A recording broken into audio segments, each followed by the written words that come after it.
L'homme est malade parce qu'il est mal construit.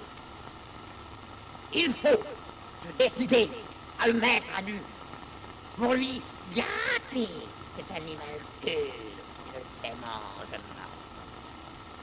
Dieu, et avec Dieu, ses organes, oui, ses organes, tous ses organes, car, tuez-moi si vous le voulez, il n'y a rien de plus inutile que E aí galera, tudo bom com vocês? Por aqui tá tudo tranquilo. Vocês estão ouvindo Pra Acabar com o Juízo, episódio 143, terceira temporada ou terceiro capítulo do Antiédipo. Hoje vai ser um episódio sucinto porque tô meio atrasado pra almoçar. A comida tá até lá no fogão, mas vou dar uma esquentadinha depois de gravar aqui esse episódio. Então, sem mais delongas, espero que vocês estejam bem. Tendo aquele commitment, aquele compromisso esperto que é o nosso. Por exemplo, agora é meio-dia 22, um horário péssimo para gravar, né? O horário já devia ter almoçado há muito tempo. Vamos até meio-dia e 42. 20 minutinhos. Eu não lembro onde a gente tá, deixa eu abrir o livro aqui. Ver onde o marca-página parou. Bom, legal. O marca-página parou aqui na página 258, na verdade a gente foi até 259 no encontro passado. Mas eu vou reler a entrada o começo do 3.6.3, né, do parágrafo A Produção Asiática. Vamos ver aqui, é extenso esse parágrafo. Eu acho que dá para levar ele hoje e talvez entrar no 3.6.4. Vamos embora. Começa assim, né, entre aspas, eles chegam como destino, surgem com a rapidez do raio, demasiado terríveis, muito repentinos, né? Mais uma vez a menção ao... Opa, deixa eu descer aqui a cadeira. Menção à genealogia da moral do Nietzsche, né? É que a morte do sistema primitivo vem sempre de fora e a história das contingências e dos encontros. Não é uma história... É uma história da aleatoriedade, né? Não é uma história da progressão. Acho que esse que é o ponto importante, né? Não é um desenvolvimento histórico em direção à civilização, mas tem uma certa aleatoriedade medida pelas contingências e pelos encontros mesmo, né? Para não pensar que tem uma ordem, né, que dos selvagens vai-se até os bárbaros, depois vai-se até os civilizados, né? E eu acho que o Platôs confunde isso ainda de maneira mais inteligente ainda, mais interessante. Como nuvem que vem do deserto, os conquistadores aí estão. Entre aspas, impossível compreender como penetraram, fecha aspas, aí vírgula, como atravessaram, entre aspas, planaltos tão altos e desérticos e planícies tão vastas e férteis. Todavia, eles aí estão e seu número parece crescer a cada manhã. Conversar com eles, impossível, não sabem nossa língua. Nota de rodapé 50, Kafka, A Muralha da China, né, um dos contos do Kafka. Mas esta morte, que vem de fora, é também a que ascendia de dentro. A irredutibilidade geral da aliança, a filiação, a independência dos grupos de aliança, a maneira como serviam de elemento condutor às relações econômicas e políticas, o sistema primitivo das posições sociais, o mecanismo da mais-valia, tudo isso já esboçava formações despóticas e ordens de castas. Que é isso aqui que a gente entra no regime, na máquina despótica, né? Essa formação despótica e as ordens das castas. As funções muito mais inscritas e burocratizadas, né, muito mais autônomas em relação aos corpos.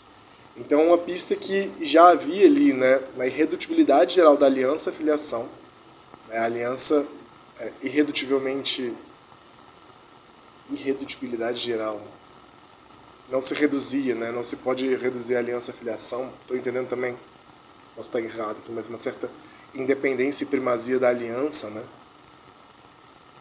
ou uma dependência da aliança em relação à filiação, não sei, uma não podendo... Essa disparidade entre as duas, né, que está lá na máquina territorial.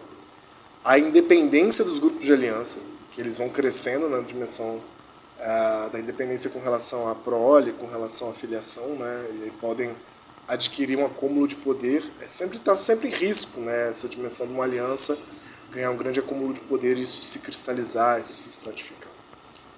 A maneira como serviam de elemento condutor às relações econômicas e políticas, o sistema primitivo das posições sociais, o mecanismo da mais-valia.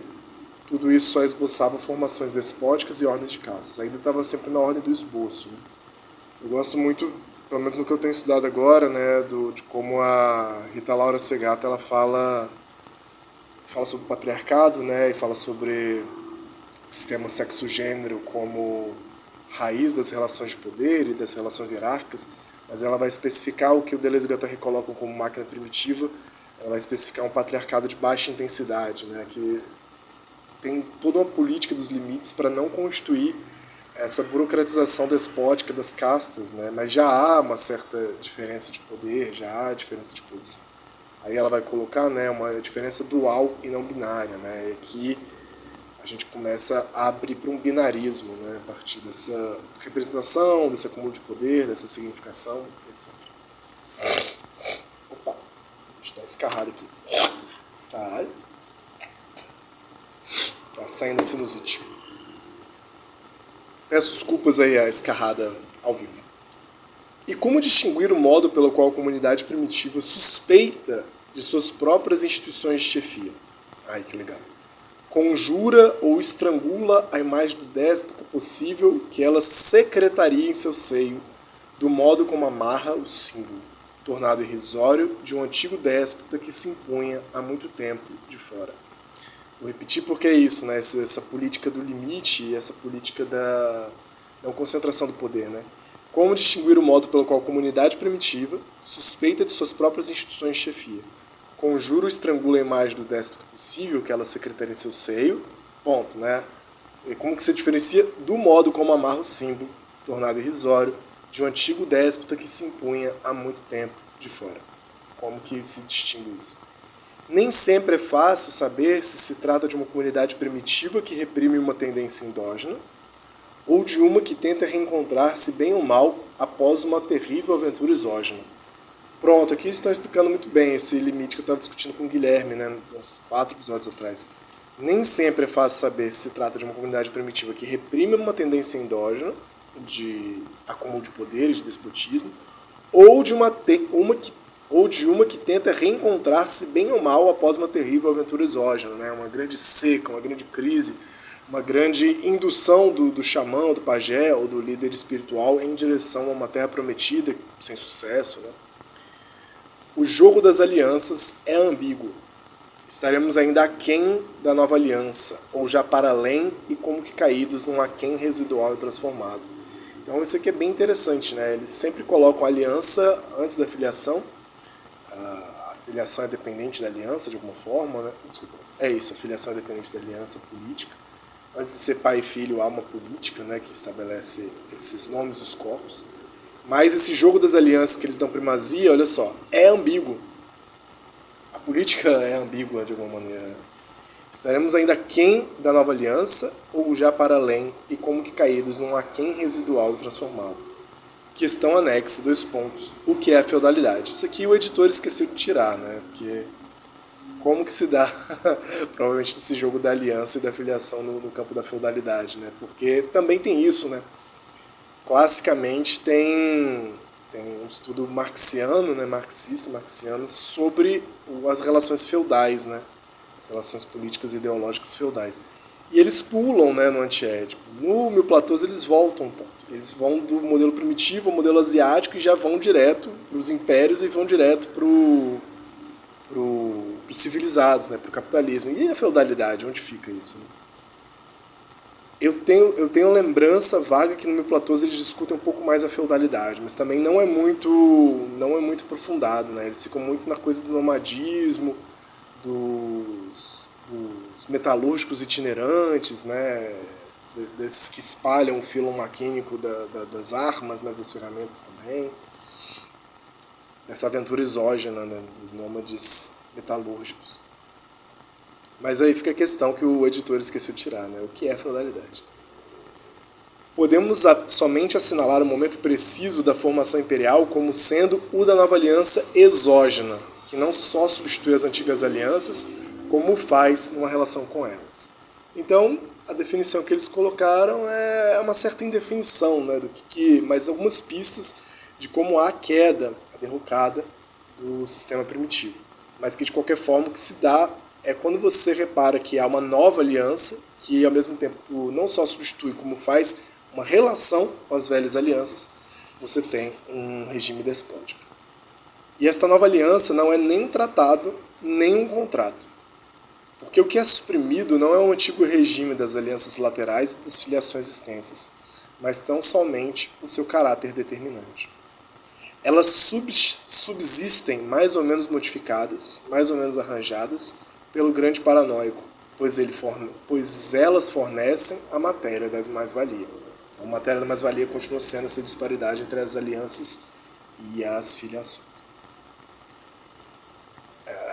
É disto que advém o caráter específico da produção asiática.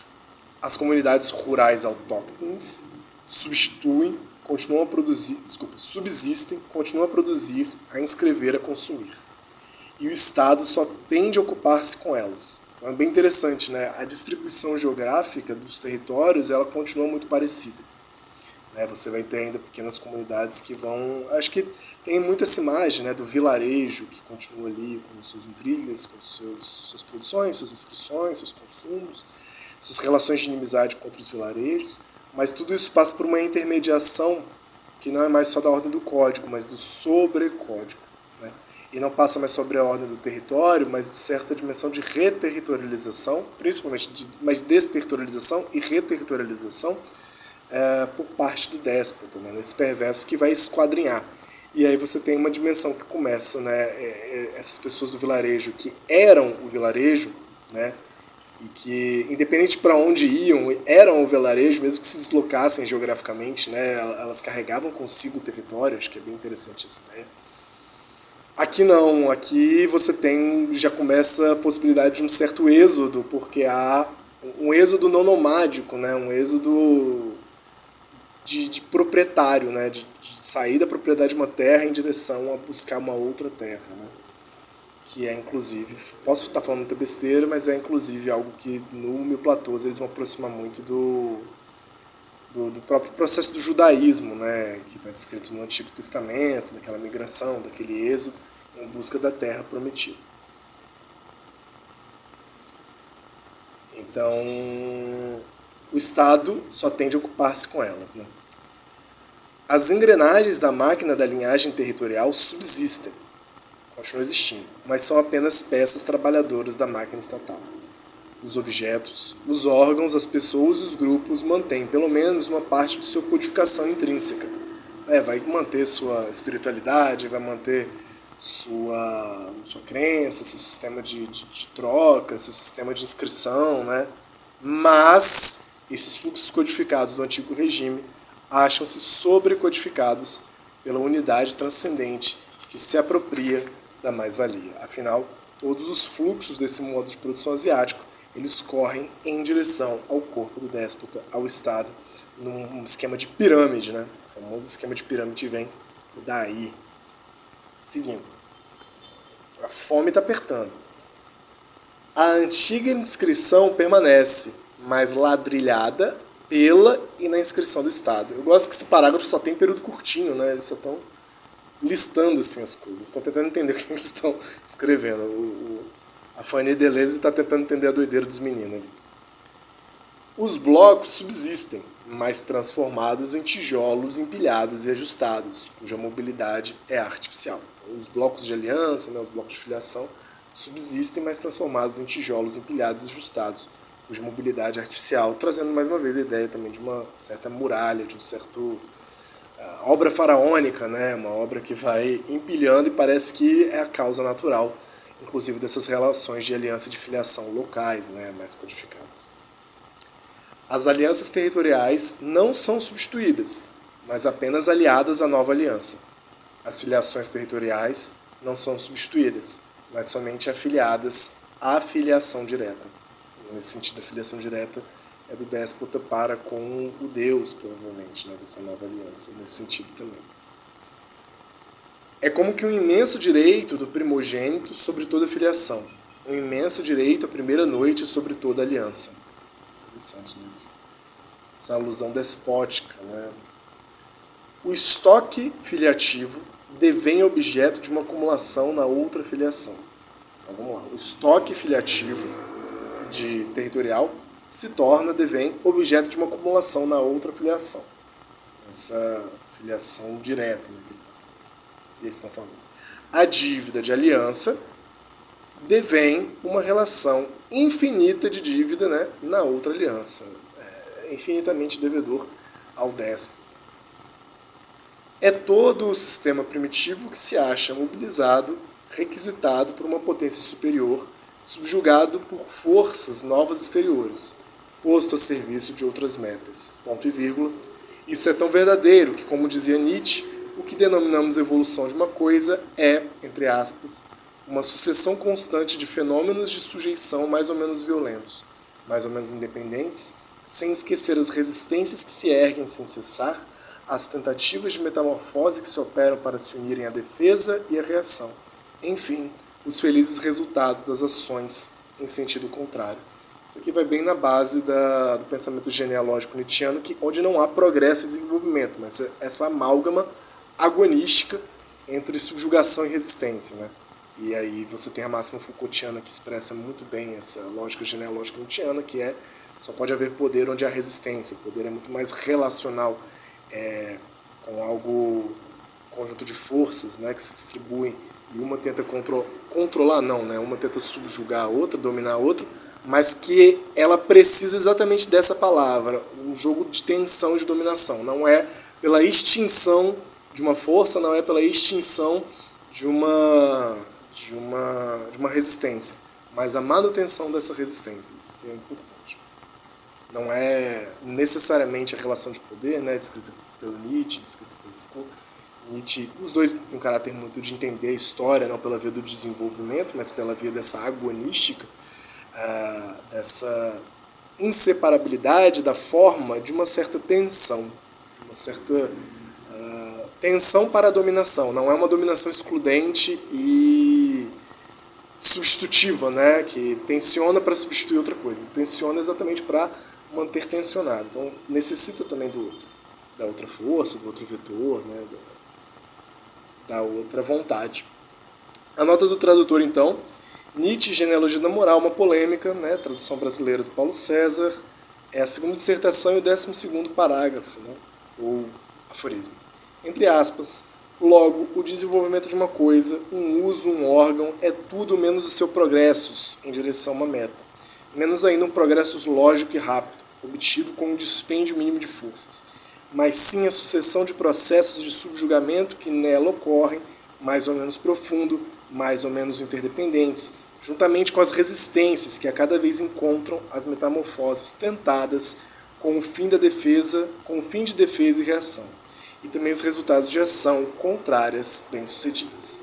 Fecha aspas, né? Belíssimo trecho do Nietzsche, já estava também muito bem trabalhado ali no Nietzsche, a Filosofia do Deleuze.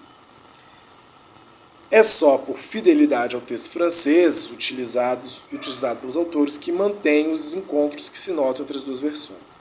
Obviamente, a tradução brasileira do texto nietzschiano é mais fiel ao texto original alemão. Que bom que você reconhece isso. A tradução nietzschiana do francês ela é meio esquisita, e o Deleuze, acho que ele é meio famoso por citar de cabeça, né? Ele vai citando de cabeça, confia demais no tato dele, na intuição dele. Será que a gente fecha um episódio mais curtinho? Eu vou fechar nesse episódio mais curtinho mesmo, fiquem com essa menorzinha, eu vou almoçar que eu tô com muita fome, para não dar entrada num outro parágrafo pra gente fazer também, vamos ver, talvez. Bem provável que não, porque ele é maior, mas a gente deixa pra próxima. Pensei da gente talvez finalizar esse próximo parágrafo, que se chama 3.6.4, as mistificações do Estado. A gente toca ele na semana que vem, talvez não fechemos, talvez sim. Interessante.